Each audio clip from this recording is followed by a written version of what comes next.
Mnajua kama tunajua kila mtu anisikia. Amen. Amina. Que le Seigneur Dieu vous bénisse richement. Na Mungu awabariki. Que le Seigneur Dieu vous bénisse richement. Mungu awabariki sana. Amina. Vous savez, nous sommes les hommes et les femmes les plus heureux de la terre. Tunajua ndugu wa ndugu na wadada wiko na heri katika ulimwengu huu. Pourquoi? Parce que nous avons l'assurance Tunajua kwa sababu tuko na uhakika que nous prions le vrai Dieu. Tunaomba Mungu wa kweli. Et ce Dieu-là s'appelle le Seigneur Jésus-Christ. Na ule Mungu anaitwa Bwana wetu Yesu Kristo. Alors, quand on vous dit que Dieu vous bénisse, Kwa wakati tunasema Mungu awabariki, vous devez vraiment vous réjouir. mnapaswa kufurahi. Amen. Amen. Vous devez vraiment être content. Inabidi kuwa na furaha.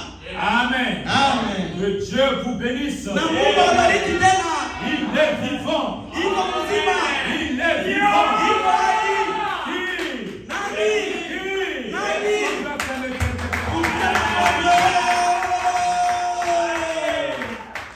Le feu divin, le feu divin, brille dans mon cœur.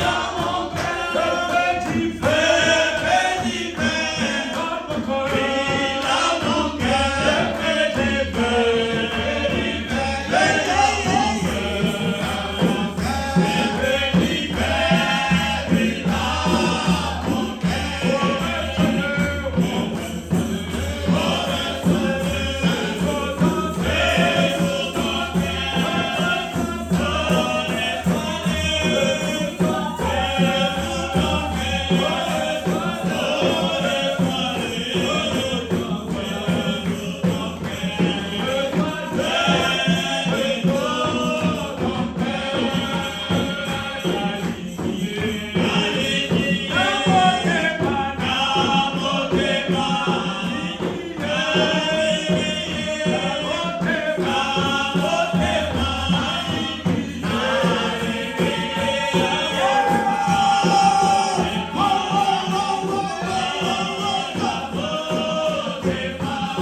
Vous connaissez cette chanson? C'est Saint-Feu, Saint-Feu, Saint-Feu, Saint-Feu, tombe sur moi. Unajua wimbo unasema Saint-Feu, unajua? Non. Vous connaissez? Saint-Feu, Saint-Feu, Saint-Feu, Saint-Feu, tombe sur moi. Comme au jour de la Pentecôte, Saint-Feu, tombe sur moi. Oh oui, comme au jour de la Pentecôte, Saint-Feu, tombe sur moi.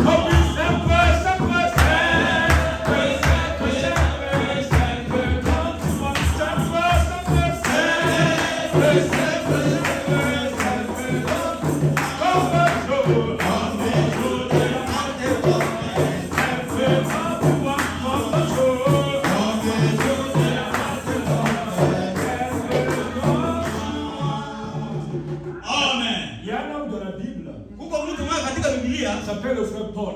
Et lorsque vous vous retrouvez, soyez contents, soyez joyeux et saluez-vous les uns les autres. J'aimerais que tu puisses te lever là où tu es, que tu puisses saluer ton frère qui est à côté de toi. Que tout le monde se lève, saluez-vous les uns les autres. Dis que Dieu te bénisse mon frère, Dieu te bénisse ma soeur. Vous êtes les hommes les plus heureux de la terre. Vous êtes les hommes les plus joyeux de la terre. Alléluia. Alléluia. Alléluia. Alléluia. Salut ton frère. Oh, soyez contents. Ne soyez pas tristes. Peu importe les problèmes que tu as. Peu importe les difficultés. Sois heureux. Sache que tous tes problèmes trouveront solution aujourd'hui. Même si tu es malade, même tel que tu es ici, au nom de Jésus, Dieu va te guérir. Même si tu as besoin d'acheter une maison, même si tu as besoin d'acheter une maison, ici aux États-Unis, mais tu n'as pas le down payment, tu n'as pas d'argent, mais laisse-moi te dire, Dieu va te donner la maison. Alléluia. Est-ce que vous êtes ensemble avec moi? Est-ce que vous êtes avec moi? Même si tu es malade, peu importe la maladie, la Bible dit que Dieu nous a donné le pouvoir de marcher sur les serpents, de marcher sur les scorpions. Vous boirez quelques breuvages mortels.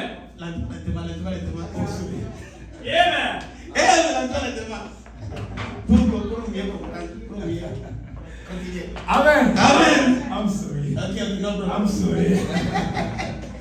Amen. La Bible dit, Alléluia. Vous boirez quelques breuvages mortels. Vous boirez quelques breuvages mortels. Vous marcherez sur les scorpions. Cela ne fera aucun mal. Bien-aimés, nous avons reçu un message glorieux. Et dans ce message, Dieu a tout placé dans ce message. Ce que tu dois faire, c'est de fouiller là où Dieu a placé ta bénédiction dans le message. En d'autres termes, quand le prédicateur prêche, vois la chose. Dis Amen. Dis Amen. Lorsque la chose, et tu verras que Dieu va donner la solution à tous tes problèmes. Je vais parler à quelqu'un cet après-midi. Pour lui dire ceci, Jésus-Christ est vivant. Il n'est pas mort. Le Dieu d'Abraham, le Dieu de Papa David, il est ici. Il va vous répondre. Que Dieu vous bénisse. Amen. Alors, rapidement, on va prendre nos Bibles. Dans Genèse au chapitre 1. À partir du verset 1. Tunaanzia mstari wake wa kwanza. Sura mwanzo sura ya kwanza mstari wake wa kwanza. Genèse 1 verset 1. Mwanzo moja. Tunasoma Mwanzo moja mjina la Yesu Kristo. Ndio. Hapo mwanzo Mungu aliziumba mbingu na nchi, nayo nchi ilikuwa ukiwa, tena utupu, na giza lilikuwa juu ya uso wa vilindi vya maji. Roho ya Mungu ikatulia juu ya uso wa maji. Amina. Dieu est notre Père céleste, donateur de tout excellent. Hier nous étions ici. Nous allons parler de toi et aujourd'hui nous voulons parler de toi car la seule personne qu'on est censé parler derrière la chair c'est Jésus-Christ. Oh Dieu, bénis ton peuple qui est venu écouter ta parole. Si quelqu'un, oh Dieu, a une requête particulière, c'est que nous croyons que la personne n'a pas fait le mauvais choix pour être ici, mais il a fait le bon choix.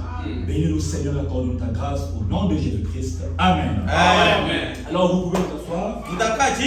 Bon, pour ceux qui n'étaient pas ici hier, mon nom c'est frère Frise McLaurin Ondon. Ondon. Je suis votre frère dans le message. Et par la grâce de Dieu, aujourd'hui ça fera pratiquement peut-être plus de 17 ans depuis que je suis dans le message.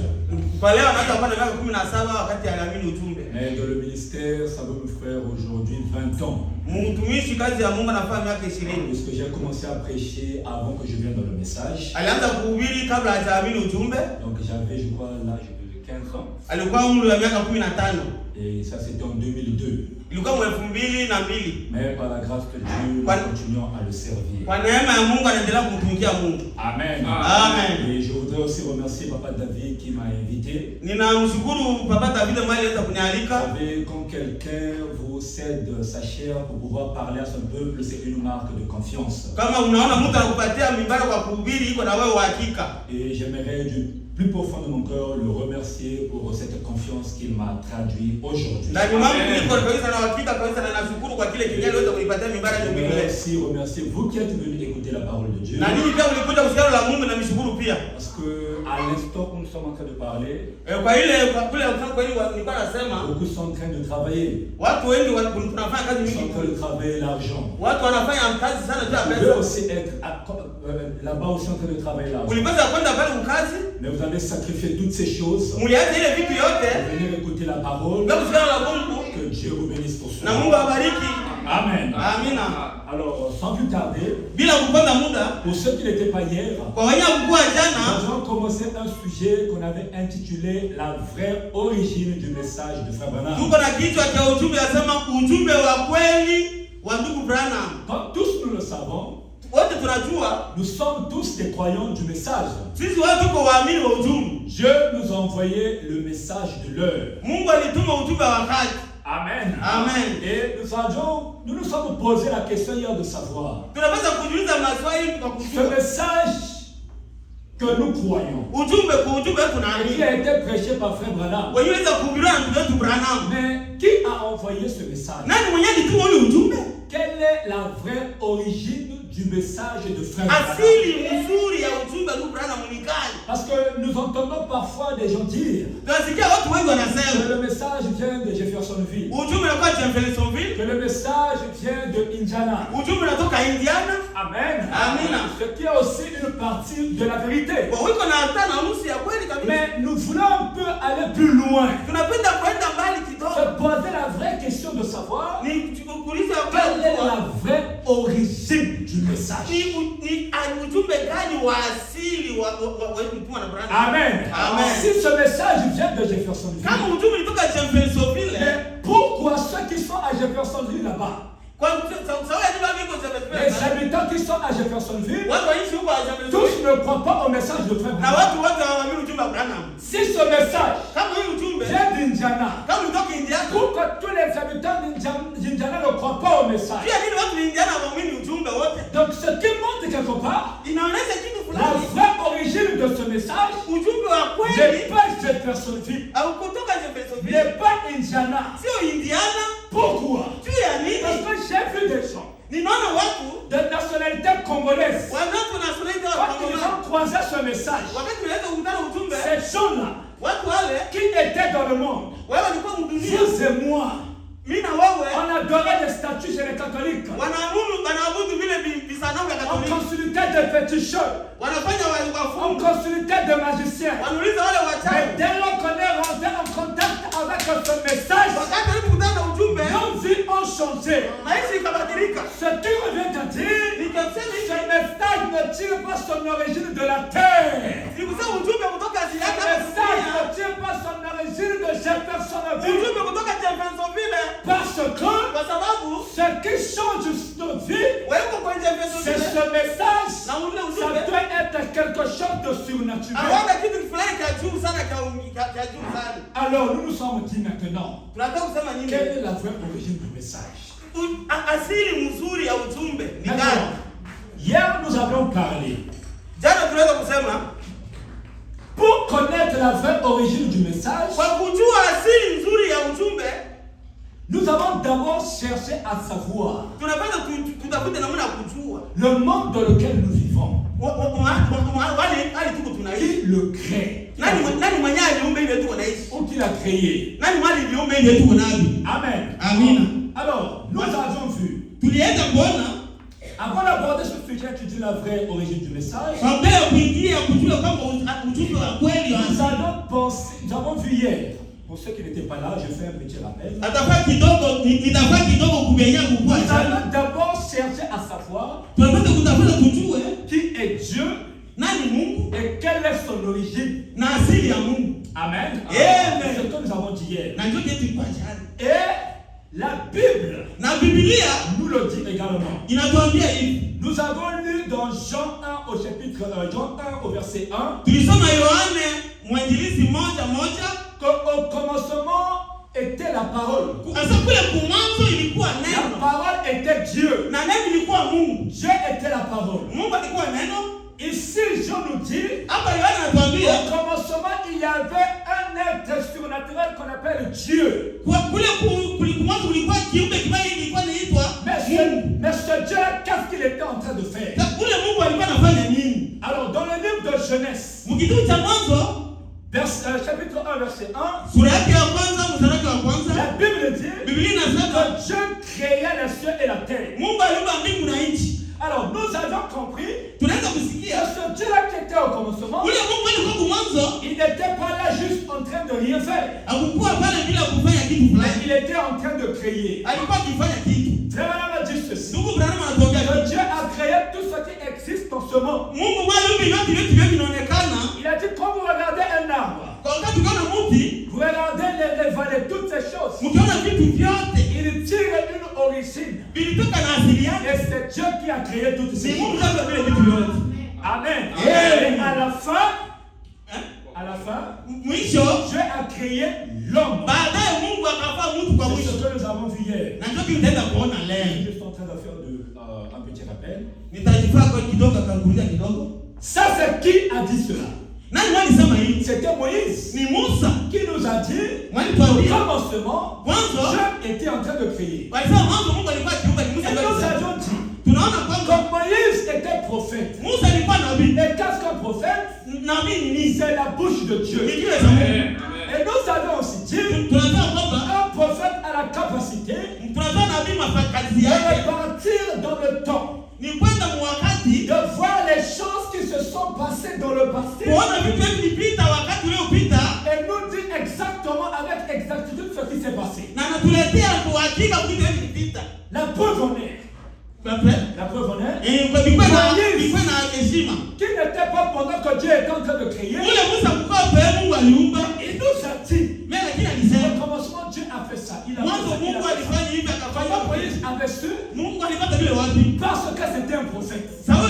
Dieu lui avait montré ça. Mais aujourd'hui, nous avons reçu un homme, un prophète, lui aussi, qui a la capacité de repartir dans le passé. Et lui, il ne s'est pas arrêté au commencement. Mais il est parti avant le commencement. Lui, il nous a maintenant montré l'origine de Dieu. Moïse, lui, nous a seulement dit ce que Dieu était en train de faire. Mais Frère Branham nous a montré l'origine de Dieu. Alors, quand vous regardez ici, Frère Branham nous dit, avant le commencement, il n'y avait rien. C'était l'éternité. Il n'y avait rien, absolument rien. L'Esprit de Dieu était en train de planer. Il n'y avait rien du tout. C'était vide. À un moment donné, Frère Branham nous dit, en lui, il y avait les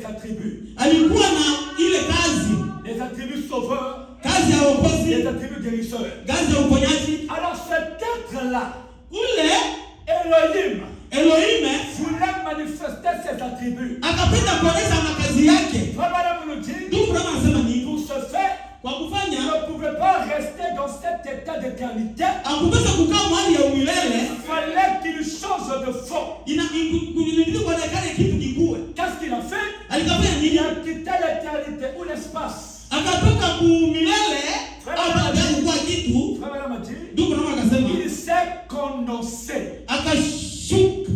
Condensé, ça veut dire quoi? Ile ku J'ai fouillé ce mot dans le dictionnaire.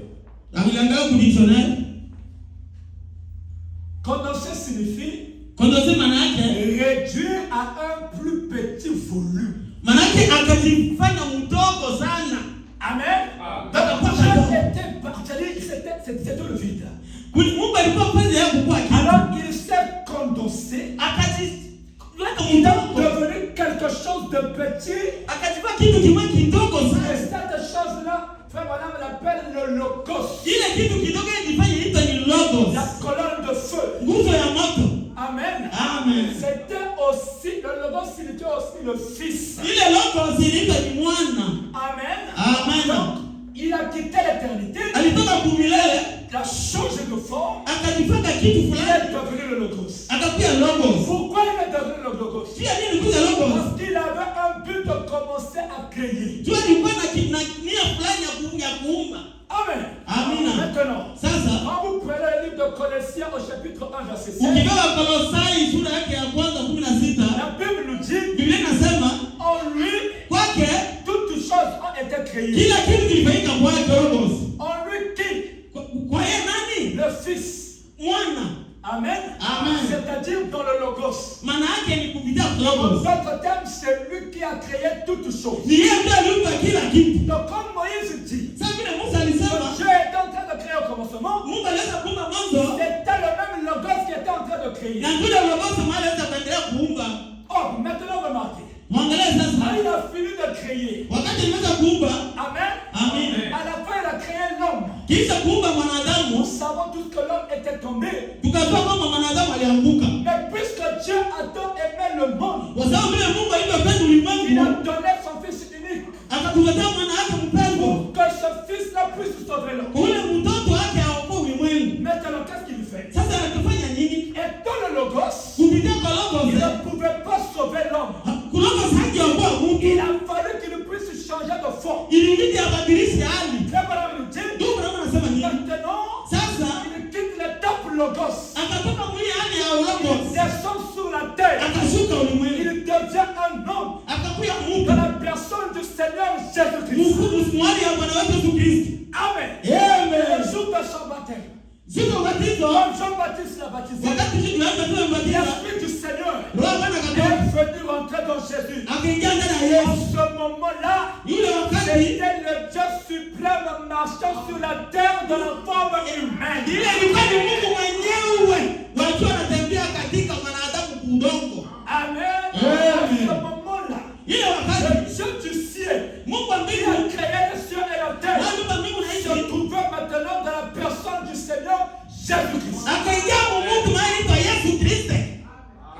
Est-ce que vous êtes ensemble avec moi? Mungu pamoja na yeye. Donc, nous avons montré Tunapenda kunionyesha qui est Dieu, Mungu ni nani, il vient d'où. alikuwa wapi. Est-ce que vous êtes ensemble avec moi?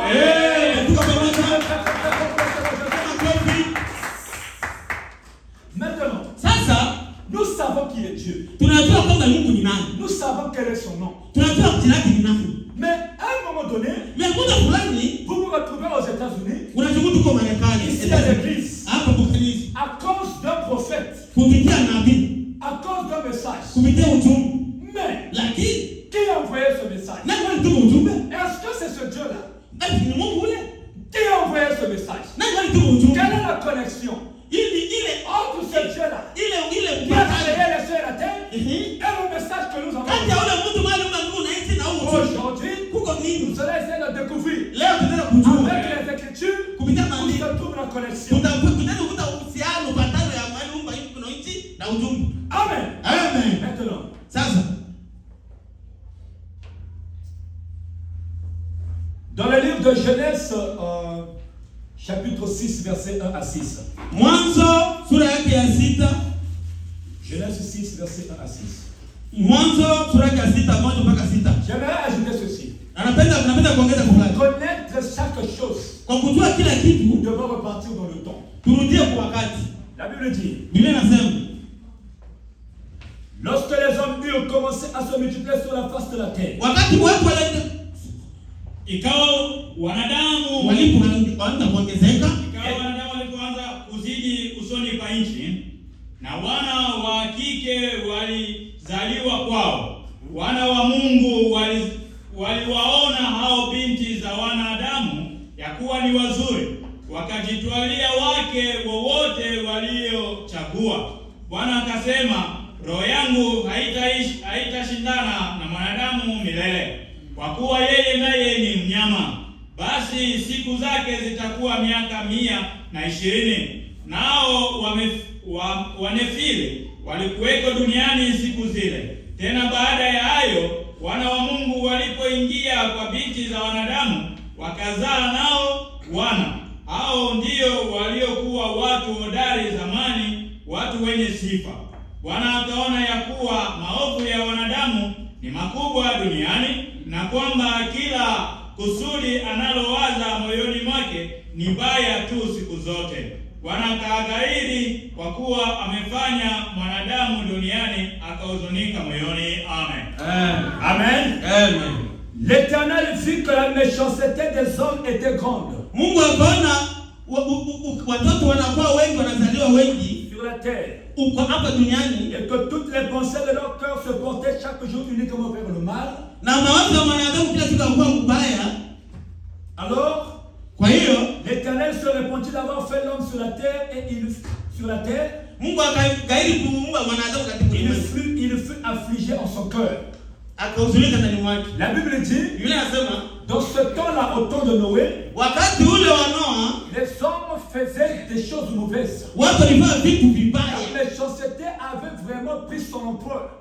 Vibaya vile vilifika mpaka kwa Mungu akalisikia. Il y avait la méchanceté sur la terre. Kulikuwa ubaya sana chini ya Les gens faisaient des choses mauvaises. vitu walikuwa wanafanya vilikuwa vitu vibaya. Maintenant, Sasa Dieu a pris la décision de détruire la terre. Mungu akakamata hatua kuharibu ulimwengu. Mais vous savez, Dieu ne détruit pas la terre sans pourtant avertir. Mungu alichaki ulimwengu bila kuwakubali. Qu'est-ce qu'il a fait? Akafanya nini? Il a suscité un homme. Akatoa mtu. Amen. Amen. Au verset 8, Sura yake la Bible dit, mstari wa 8. Noé trouva grâce aux yeux de l'Éternel. Noa akapata neema kwa macho ya Mungu. Dieu a suscité un prophète. Mungu akamusha nabii avec un message. na ujumbe. Message est Noé d'aller prêcher. Mungu alienda kuhubiri. Il a dit nous devons nous repentir. Noa akahubiri watu Parce que la pluie va tomber. Mvua itanyesha. Dieu va détruire la terre. Mungu ataharibu Les ulimwengu. hommes se moquaient de lui. Watu wakamchekelea. Noé, mais qu'est-ce que tu dis? Tu parles de la pluie? Non, anasema Il n'y a jamais eu la pluie. kuko mvua. Ils ont pris des appareils. Wakawa vitu Ils vya sont allés au ciel pour voir si wakaangalia kama mvua itanyesha. ils n'ont rien vu. Hakuna kitu hapo. Ils se sont moqués de Noé. Wakati wa Noa, Pendant ce temps, wakati huo Noé était en train de construire l'arche. Noa akaenda kujenga safina. Noé était en train de prêcher. Akaenda kuhubiri. Répentez-vous. Tubuni. Répentez-vous. Tubuni. Le message de Noé Ujumbe wa ne Noa venait pas de Noé. haukuja kwa Noa. Mais c'était un message divin qui venait de Dieu Ni lui-même. ujumbe wa Mungu ndio C'était un message d'avertissement. ni ujumbe wa julisho. Souvenons-nous. Souvenons-nous. Mkumbuke Nous sommes en train de voir la vraie origine du message de Frère. tunapenda kuangalia ujumbe wa kweli wa asili wa Ici nous voyons maintenant. tunaona hapa Avant que Dieu puisse détruire les hommes au temps de Noé, bila Mungu kuharibu ulimwengu wakati wa Noa il leur avait envoyé un message. alituma ujumbe. Alors nous allons voir maintenant plus tard. Tutaenda Est-ce que Dieu a fait la même chose aujourd'hui? Esi Mungu anafanya kama Nous ne savons pas. Hatujui. Mais avec les Écritures, Kupitia maandiko nous allons le découvrir. tutaenda kujua. Alors Noé, il Noa a commencé à prêcher. akaanza kuhubiri. Il a prêché. Akahubiri. Quand il a fini l'arche, Wakati alimaliza safina kujenga, Dieu a dit à Noé, Mungu prends akatoa tes enfants, kwa watoto tous wake. ceux qui ont cru avec toi, Ndio, mwingie kwa neema. Noé est rentré dans l'arche. Mungu akujenga La safina. Bible dit, Biblia inasema Dieu ferma la porte de l'arche. ile ilikuwa milango ya Il safina. a même laissé moi vous dire une chose. Ndugu mchungaji na Ce n'est pas Noé qui a fermé la porte. sio Noa alifunga milango ya C'est Dieu safina. qui a fermé la porte. Ni Mungu ndiye alifunga milango ya Quand Dieu safina. envoie un message, Wakati Mungu alituma ujumbe, c'est lui qui fait tout le travail. mwalifunga kila kazi. C'est lui qui touche les cœurs des gens pour croire au message. Tout ce que Noé faisait était de parler. Mais Dieu, c'est lui qui devait convaincre les gens. Alléluia. Amen. Alors qu'est-ce qui s'est passé? Ils sont restés là. La pluie est tombée. C'était le jugement. Frère Madame a dit ceci. La brochure, l'heure est venue. L'heure est venue. Il dit, Jésus parlait ici. Disons, Père, le moment est venu. Eh bien, il y a des saisons pour toutes choses. Croyez-vous cela? Il y a une saison où vous semez. Il y a une saison où vous moissonnez. Il y a une saison où le temps propice arrive. Le moment était venu autrefois pour que Dieu détruise le monde. Il a envoyé un homme du nom de Noé. Dieu avait préparé le monde pour le jugement. Vous voyez? Amen. Amen a dit, il y a un temps pour toutes choses. Le mal. Alors Dieu dit, c'est le temps de détruire la terre. Mais je vais leur donner l'avertissement. Quand ils vont se repentir, l'avertissement c'était quoi? Le message de Noé. Mais personne n'a cru. En dehors de la famille de Noé. Dieu dit comme ils n'ont pas cru.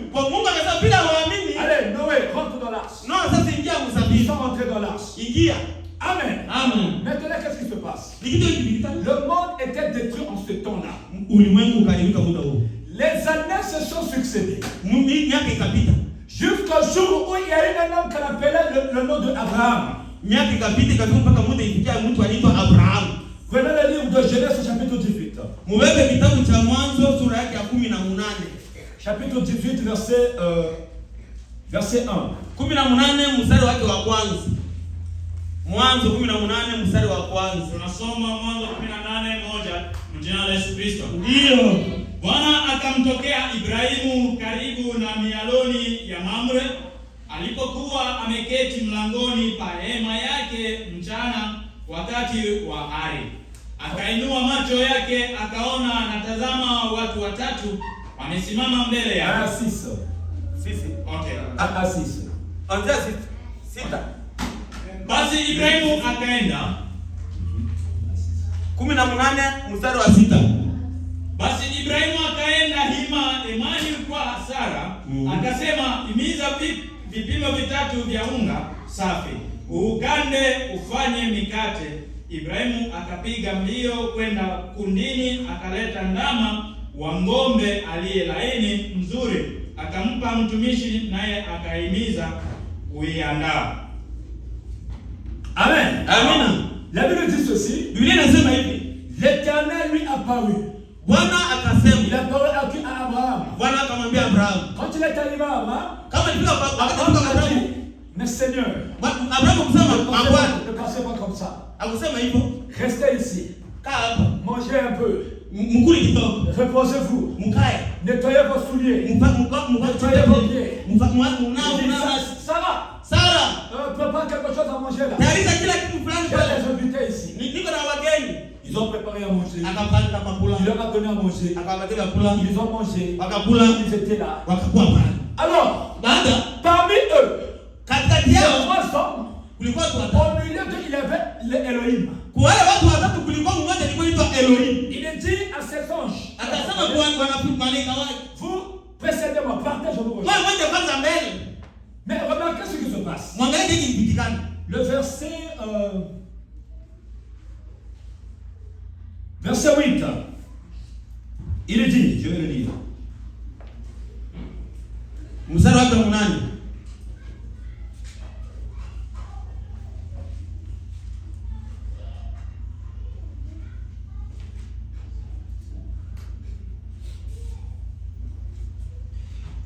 Prenons le verset 17. 18-17.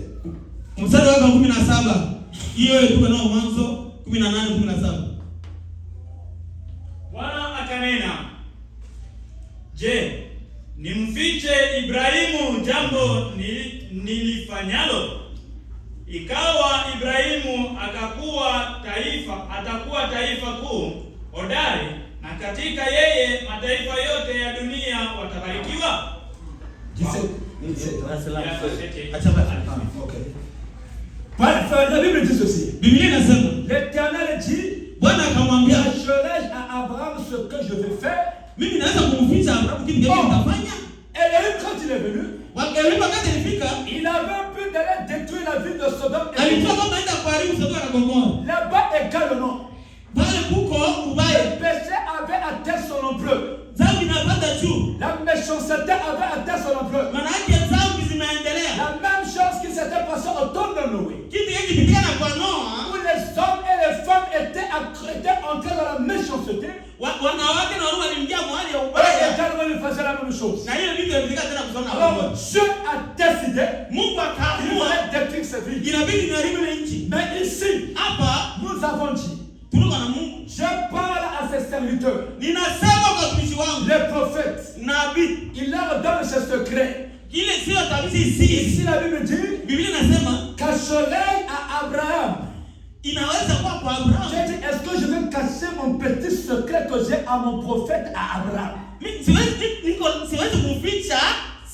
révèle à Abraham ce qu'il devait faire.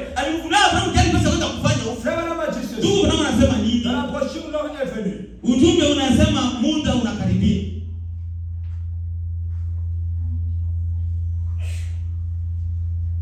Prenons d'abord la révélation de Lazare. Ainsi, Dieu envoie toujours des êtres angéliques pour avertir le monde.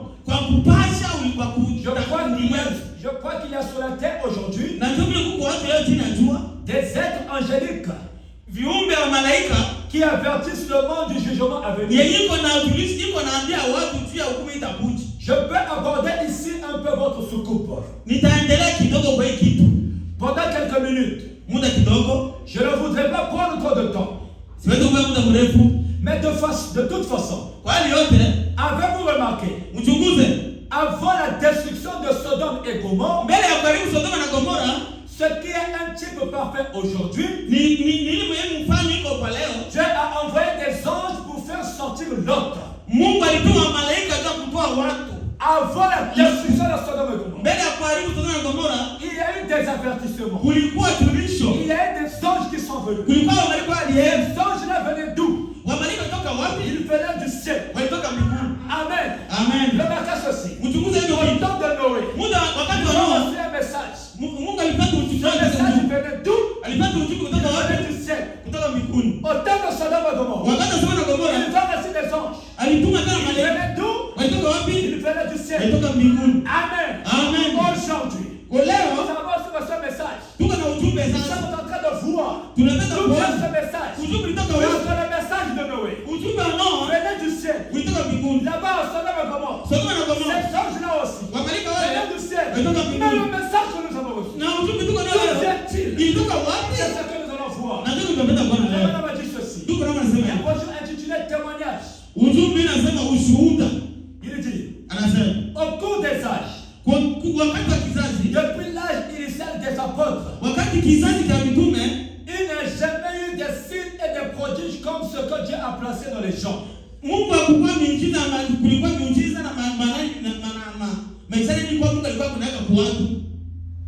Amen. Alors, de la brochure La piscine de Bethsaïda,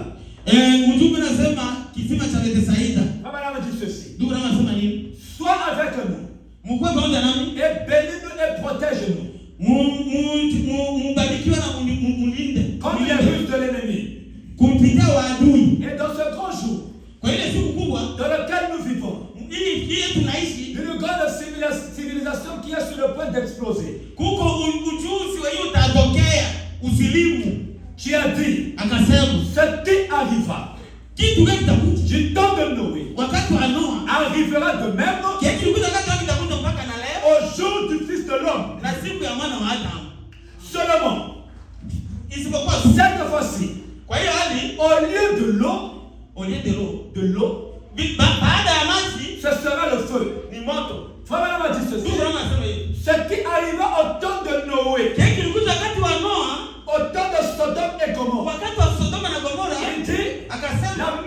chose devait arriver ici. Qu'est-ce qui est arrivé au temps de Sodome et Gomorrhe? Qu'est-ce qui est arrivé au temps de Noé? D'abord, prenons qu'est-ce qui est arrivé au temps de Noé. Les hommes se mariaient, mariaient leurs filles. C'était la méchanceté. C'était la méchanceté horrible. La madame a dit, la même chose devait arriver de nos jours. Nous savons. Nous sommes aux États-Unis. Vous voyez comment le mal est en train de prendre de l'ampleur. La méchanceté partout. L'escroquerie partout. L'escroquerie. Les tueries partout. Si vous ouvrez le journal, les informations, vous verrez que vous entendez là-bas, on a tué quelqu'un. On a tué des gens. N'est-ce que ici aux États-Unis? Je pense que récemment, là, il y a eu une fusillade. C'était où? À Buffalo. Vous voyez? Ça s'est passé à Buffalo. Quelqu'un lui sorti comme ça, avec une arme, il a commencé à tuer. Ça, ce sont des signes. Ce sont des choses qui se passaient là-bas au temps de Noé. Le mal avait tellement pris de l'ampleur. Mais Dieu a dit, mais comment se fait-il que moi, l'homme que j'ai créé, il est entré dans le mal? Je vais l'anéantir. C'est ce qu'il a fait au temps de Noé. Le frère Branham a dit, la même chose va se faire aujourd'hui. Vous et moi, nous sommes témoins de ce qui se passe aujourd'hui. Où les gens deviennent de plus en plus méchants. Amen. Je donne le message. On voit des hommes s'empoisonner. On voit les serviteurs de Dieu s'empoisonner.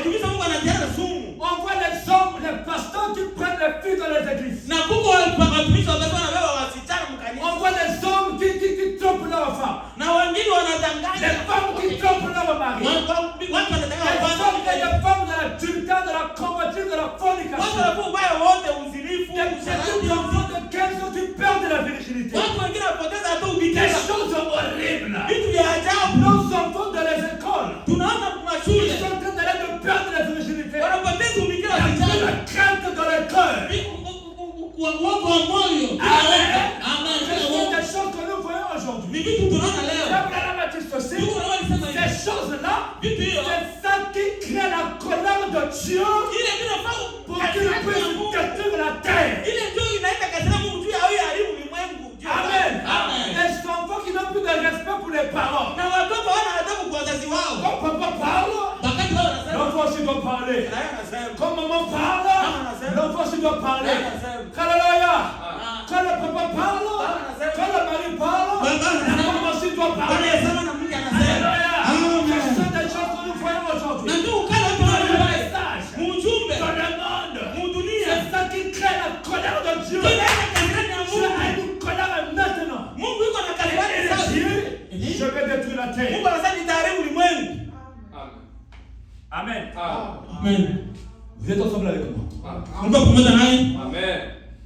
Vraiment, la Dieu ceci. De même à Sodome et Gomorrhe, juste avant la destruction de Sodome et Gomorrhe, 2 anges furent envoyés à Sodome pour voir combien d'hommes justes ils pouvaient trouver. Ils sont allés avec le message pour voir s'il y avait des gens qu'ils devaient trouver. Bien-aimés, Dieu ne peut pas détruire la terre s'il ne vous avertit pas. Amen. C'est ce qu'il a fait au temps de Noé. C'est ce qu'il a fait au temps de Sodome et Gomorrhe. Les anges sont partis avec un message pour voir s'il y avait des gens justes. Malheureusement, ils n'ont trouvé qu'une seule personne. C'était l'autre. Alléluia. Amen. Remarquez. Voilà, dit ceci.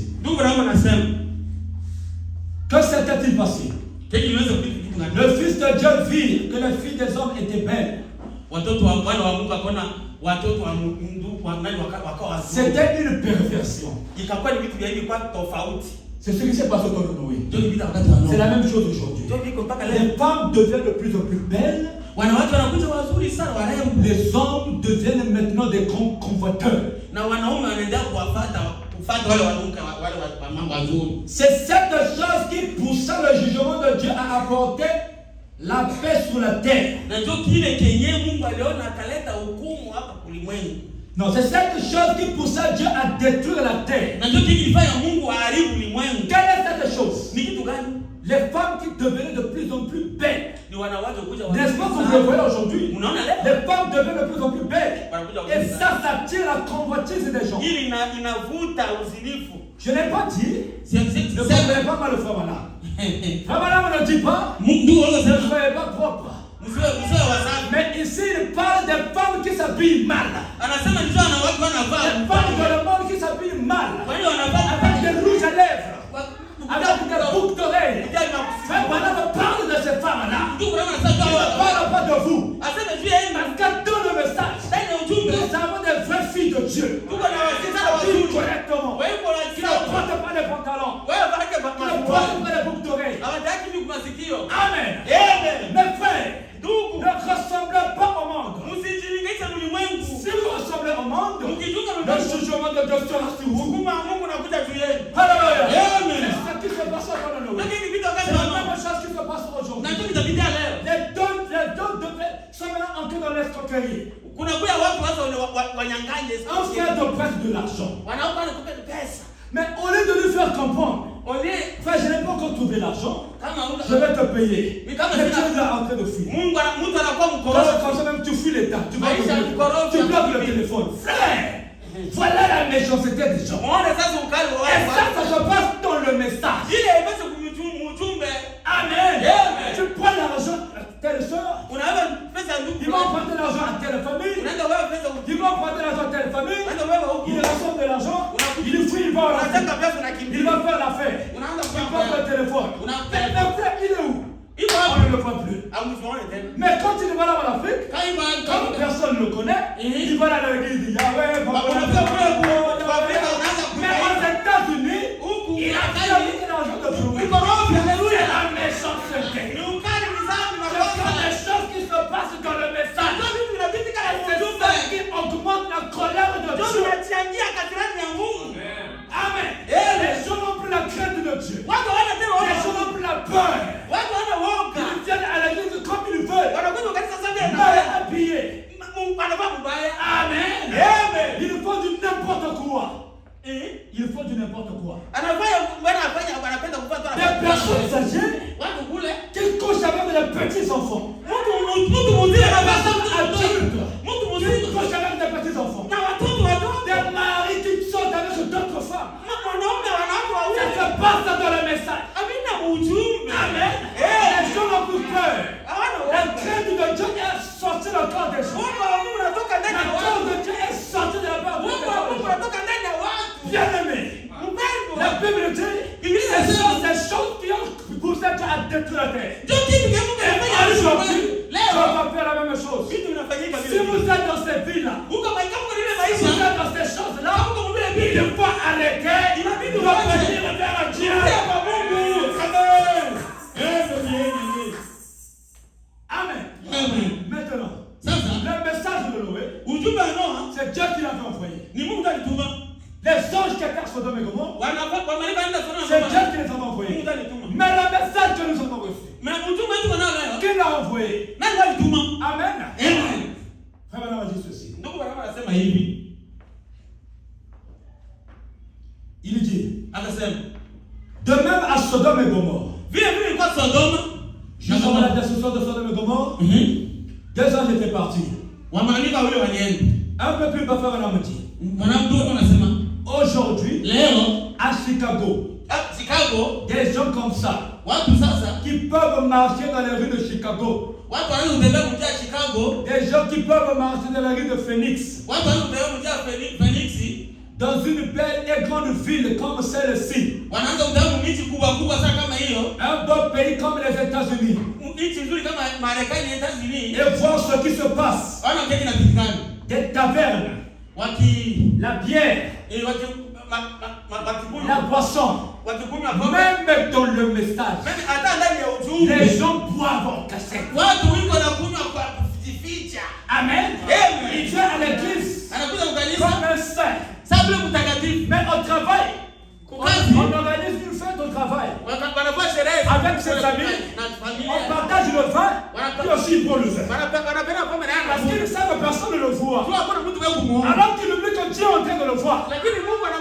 C'est hypocrite. À l'école, on organise des anniversaires. Donc ton ami de classe qui ne comprend pas le message. Ah, il peut te prendre l'alcool. Prends l'alcool. Donne le message. Ça se fait. Amen. Ce sont des choses qui se font à Chicago, partout ici. Des divertissements. Des divertissements. Des gens qui vont dans les réseaux sociaux en train de parler en mal des autres. En train de poster des choses qui ne diffusent même pas. Des bêtises. Des choses sales. Ils sont là dans les réseaux sociaux. En train de discuter des choses qui n'ont rien à voir avec le message. Des divertissements.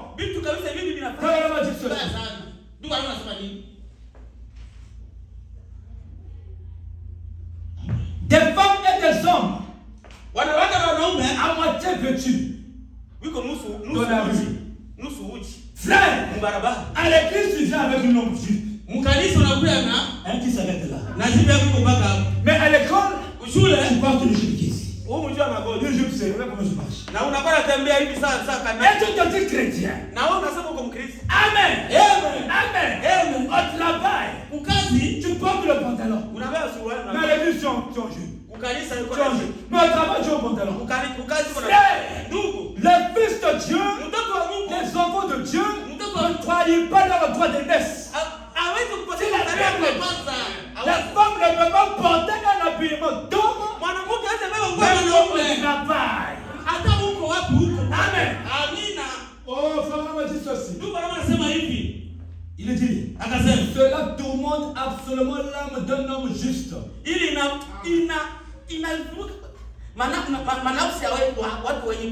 Un homme qui envie de voir que les siens en tant qu'être humain peuvent tomber si bas en dessous du modèle que Dieu existe. Ça, ce sont des choses qui se passaient à Sodome et Gomorrhe et ça se passe aujourd'hui. Frère Madame a dit ceci. Les mêmes choses là, ça se passe aujourd'hui. Mais, comme la Bible le dit, ce qui arriva, nous avons vu les signes, la mauvaise vie. Mais quand vous prenez le livre de Genèse 18, au temps de Lot, il n'y avait pas seulement la vie et la méchanceté, mais il s'est passé quelque chose de spécial,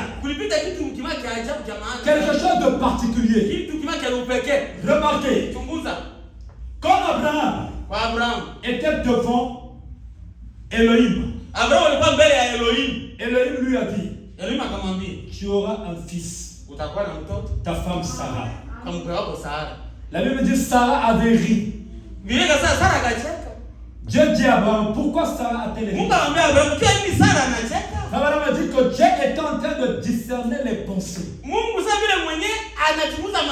qui se faisait là, ça s'appelle le signe du discernement de pensée.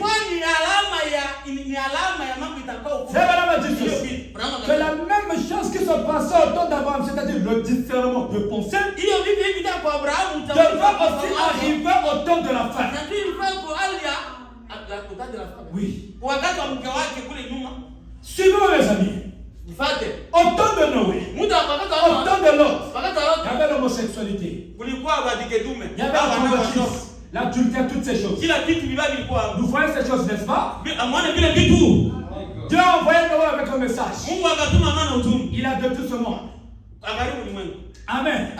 C'est la même chose qui se passe au temps de Noé se fait aujourd'hui. Ça veut dire que Dieu aussi s'est préparé un message comme avertissement pour nous, afin que nous ne soyons pas jugés.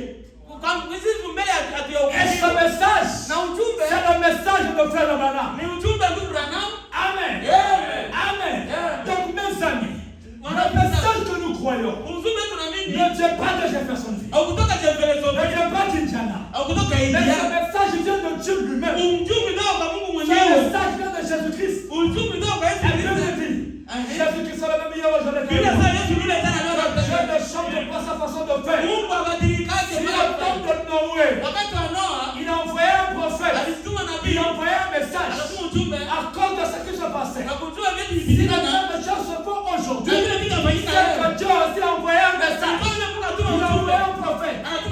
Maintenant, qu'est-ce qui identifie que ce prophète-là c'est lui?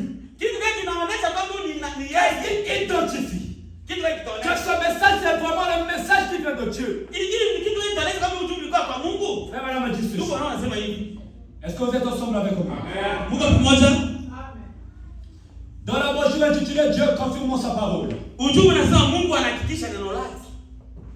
Frère Branham dit, rappelez-vous, Abraham et son groupe n'ont pas reçu un autre signe de la part de Dieu jusqu'au moment où le Fils promis est arrivé. Combien savent que cela est vrai? C'est signe du discernement de pensée.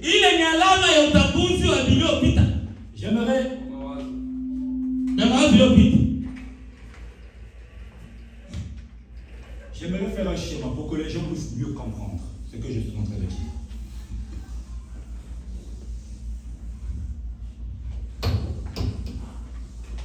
Merci beaucoup, frère. Frère Branham a dit ceci.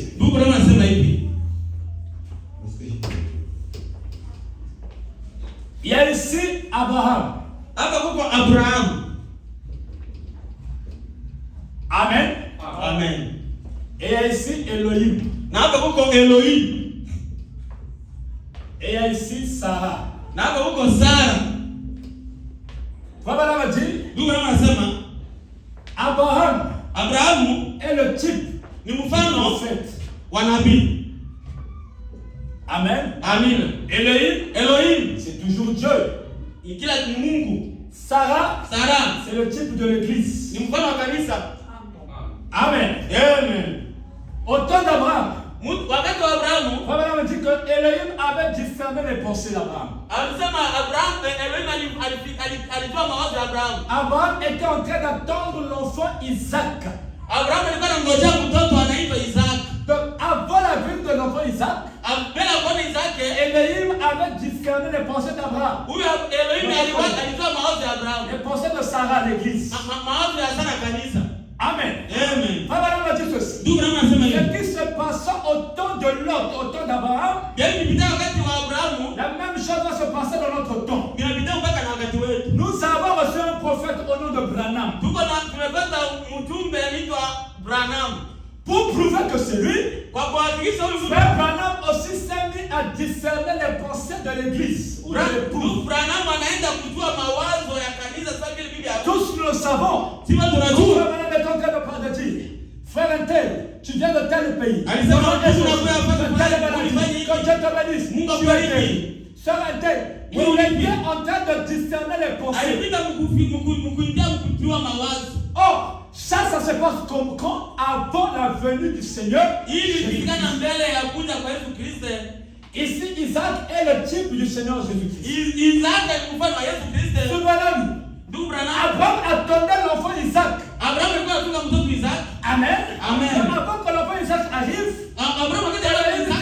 les pensées de Sarah. La même chose aujourd'hui. Avant la venue du Seigneur Jésus-Christ, Frère Branham devait manifester le signe du Fils de l'homme. Le signe du Fils de l'homme, c'était le signe du discernement de pensée. Ça, c'est un signe pour prouver que ce prophète et ce message viennent de Dieu. Mes amis, la vraie origine de ce message ne vient pas de Jeffersonville, ne vient pas d'Indiana, mais ça vient de Dieu lui-même. Pourquoi? Parce que Frère Branham a fait exactement ce qu'il est censé faire par rapport aux Écritures. Amen. Amen. Vous êtes ensemble avec moi. Tuko pamoja. Et Abraham m'a dit ceci. Ndugu Branham anasema Quand ce message vient, kwa son but c'est nous préparer pour l'enlèvement. nikuja kutupatia unyakuzi. Nous sommes en train d'attendre un enlèvement qui va arriver. Tunapatia unyakuzi unakuja. Abraham a dit les gens vont disparaître à la surface de la terre. Mungu anataka juu ya magumu ya ulimwengu. Mais avant que l'enlèvement puisse avoir lieu, mbele ya unyakuzi kuya, nous devons nettoyer nos cœurs. Inabidi nous devons avoir une vie correcte. Inabidi tuwe na maisha Une mazuri. vie de l'évangile. Inabidi tuwe na Nous devons marcher correctement avec le message. Tunakwenda sana ujumbe. Parce que si tu ne marches pas correctement avec le message, kama utembea sana ujumbe, si tu ne reçois pas le Saint-Esprit en toi, kama una Roho Mtakatifu, quand Dieu va venir pour prendre son épouse, wakati anaenda tu kuchukua vas kanisa au ciel. au utaenda mbinguni. La seule personne qui va au ciel, c'est celui qui a le Saint-Esprit. Une vie digne de l'évangile. Roho Mtakatifu ana maisha ya injili ataenda mbinguni. Vivez la vie digne du message. Maisha mazuri ya ujumbe. Vivez le message. Ishi ujumbe. Cherchez le Saint-Esprit. Tafuta Roho Mtakatifu. Car ce message ne vient pas de nous. Ujumbe kukia Ce message vient de Dieu lui-même. Ujumbe kutoka kwa Mungu mwenyewe. C'est nous préparer pour l'enlèvement. Tutaanza tu nyakuo. Si tu mènes une mauvaise vie, kama kuharibisha mabaya, change ta vie mon frère. Badilisha maisha. Que le Seigneur Dieu vous bénisse. Mungu awabariki sana.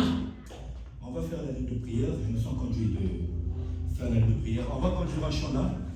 Et puis on va faire la ligne de prière. Mbele ya kufanya utafanya mkutano wa maombi. On va prier avant de chanter. Mbele ya kuimba. Plus près de toi, Seigneur. Tu vous connaissez? Near the cross. Oui.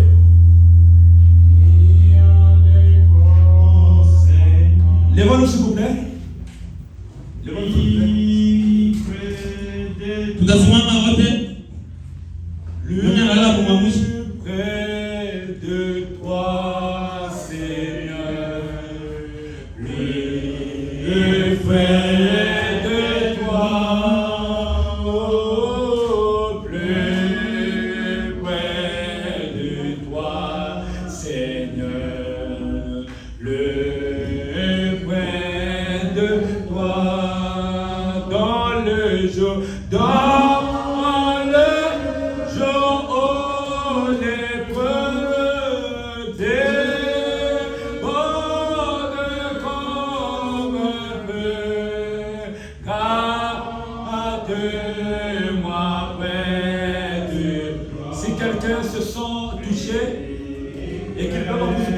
Kama mmoja anashikuta atapita hapa kusudi wamwombee. Kama kuna mwana anashikuta. Fermons les yeux, fermons les yeux.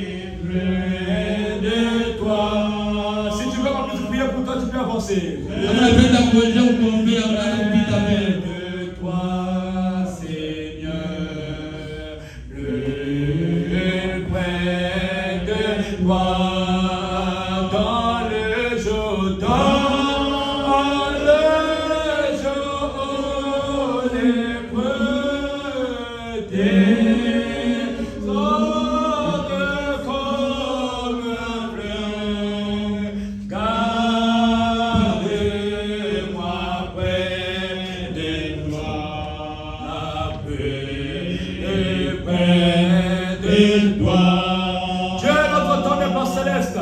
Je te présente mon frère. La parole a été prêchée. Il a été touché au fond de son cœur. Alors que maintenant il décide encore de se consacrer davantage à toi. Oh Dieu, je consacre mon Dieu le frère à toi Seigneur. Laisse que le Saint-Esprit puisse prendre la prégnance sur lui. Que le Saint-Esprit puisse avoir de l'influence sur lui. À l'école, dans la société, partout oh Dieu, soit avec lui Seigneur. Oh Dieu tout-puissant. Je te consacre mon frère. Bénis-le Seigneur. Je te prie oh Dieu de toucher son cœur. Fais-le sang oh Dieu qu'il soit un véritable chrétien rempli du Saint-Esprit. Oh Dieu tout-puissant, je le remets à toi oh Dieu tout-puissant. Bénis-le Seigneur. Remplis de ton esprit afin qu'il soit sage. Au nom de Jésus-Christ. Amen.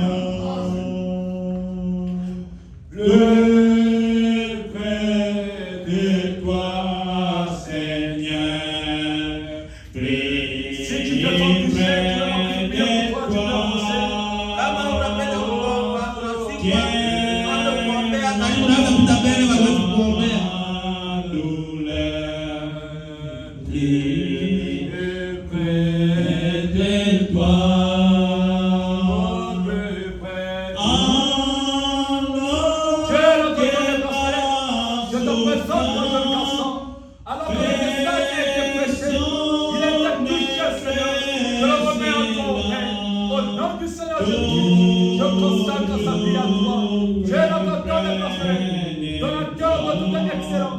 Je te prie, Père, de pouvoir changer ta vie. Au niveau de l'école, de la société, que seul le Saint-Esprit, Seigneur, puisse avoir de l'influence sur lui, Seigneur. Dieu est notre Père. Je consacre mon jeune frère en tes mains. Garde-le, Seigneur, sous le sang. Protège-le sous le sang. Remplis-le sous le sang. Brise, Père, au nom de Jésus, les barrières de l'ennemi, Seigneur. Tout ce qui n'accompagne pas, le nom de l'Éternel, que cela soit détruit la montagne. Bénis mon Dieu le Père, garde-le sous le sang, au nom de Jésus-Christ. Amen.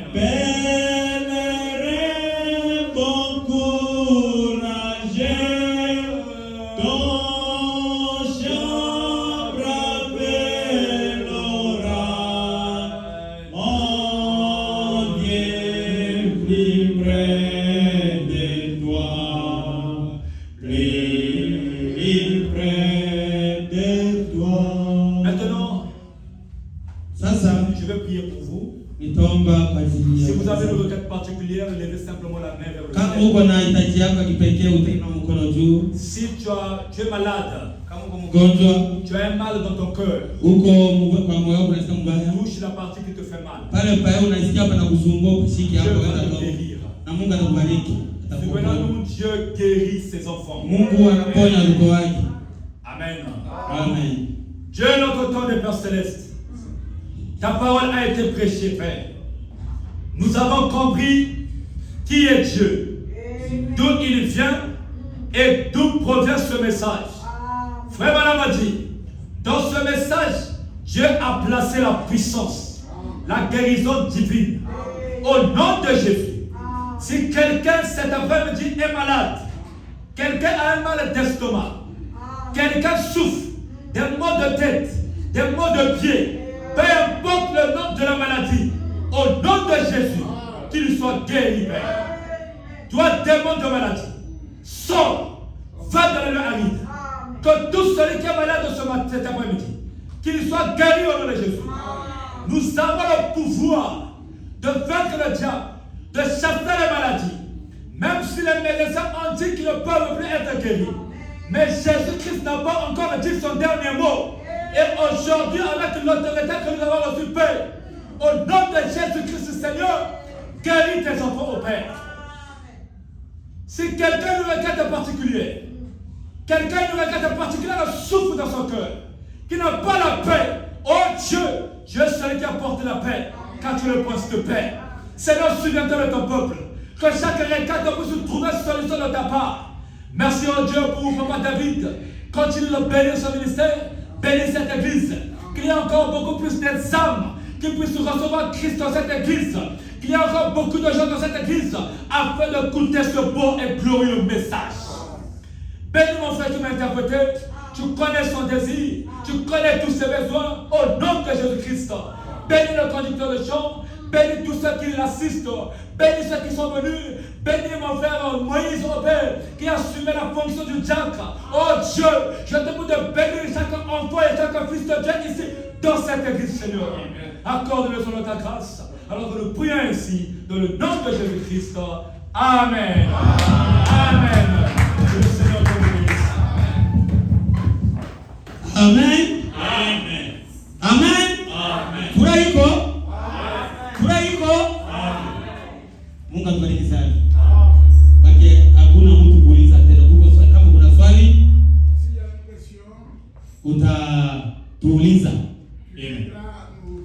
Na angali hapo.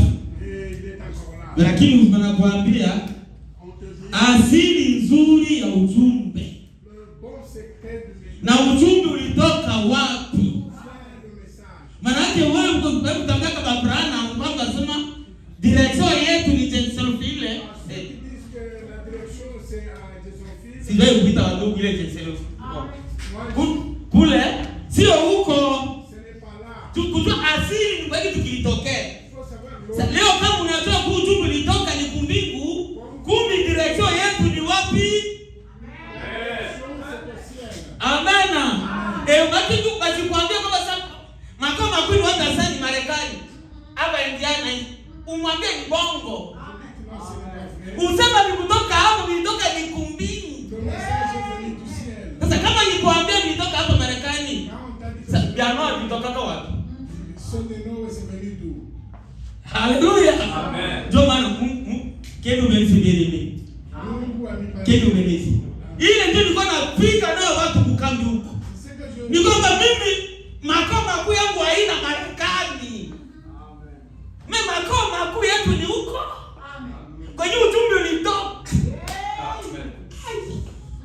Mungu awabariki sana. Amen. Macho kama nakuambia leo, ndio shughuli. Ukionana na rafiki yako, ukiona ndugu yako, umwambie bwana, nilikuwa sikia makosa kwamba sawa wabrana makao makuu ni Marekani. Na si hatuna brana. Na hatuna wabrana. Umwambie wale wa ndugu, wafrere wa ndugu katika Kristo. Kumbe tunasikiaka makosa. Ujumbe kumbe ulitoka makao makuu ni huko. Ndio maana hatuna mabishop ndugu. Hii kanisa inajitawala.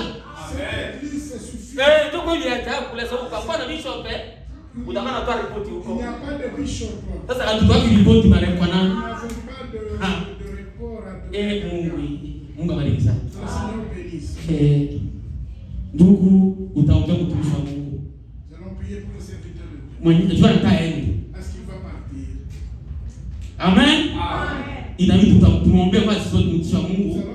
Kwa kile gani tumatishia. Sababu Paulo alikuwa anaenda kuhubiri, kuna kenye alikuwa anawapea yeye na bado kuna kenye alikuwa anampea. Mmesikia hapo?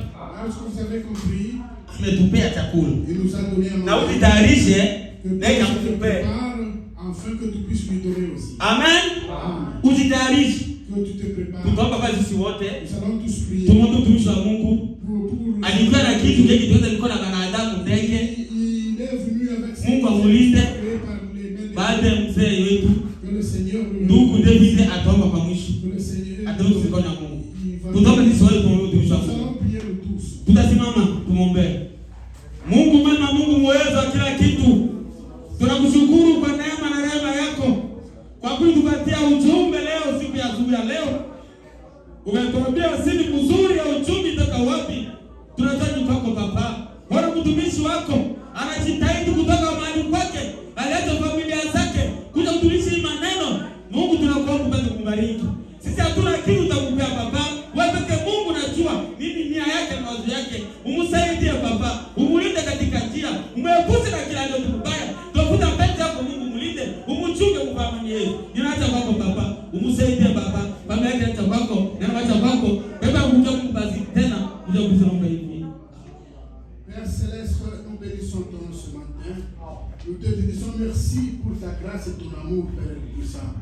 Oh, nous avons écouté ta parole. Ce message que nous écoutons, Père Tout-Puissant, ça ne vient pas de l'homme, Père éternel. Ça vient du trône de la gloire, Seigneur.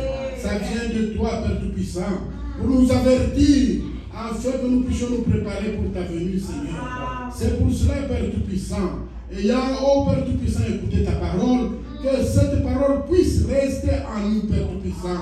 Que nous puissions la méditer nuit et jour, Seigneur, afin qu'elle produise des fruits dignes de repentance pour attendre ta venue, Seigneur. Ça ne sert à rien de se dire on est chrétien, au moment où on ne vit pas la parole de Dieu. Nous voulons, Père éternel, que nous puissions nous conformer à ta parole de Dieu, que nous puissions vivre ta parole, Seigneur.